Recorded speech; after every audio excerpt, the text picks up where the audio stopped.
Everyone knows how to play regular kickball, but this version gets everyone involved in a fun new way.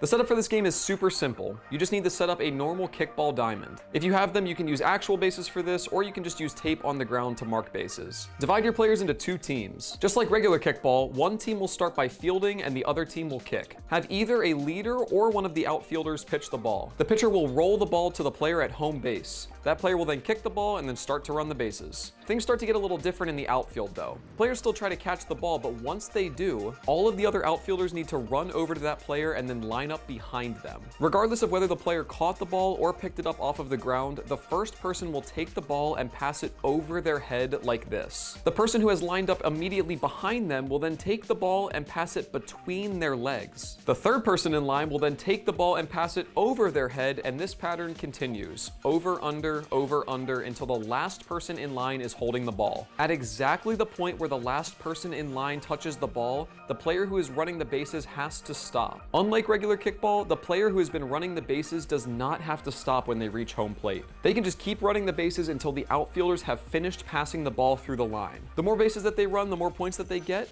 but if they are between bases when that last person in line is done passing, then they are out and they get 0 points.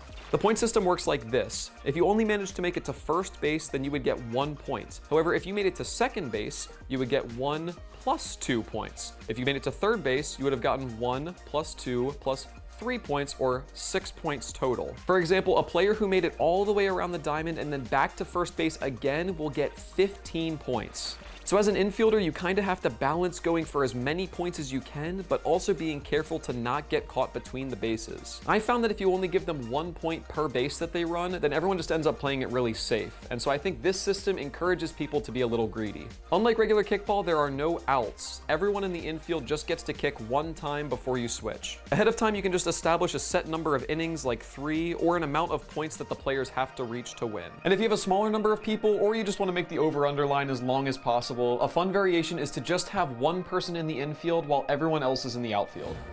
Thank you all so much for watching, and if you enjoyed, check out the description.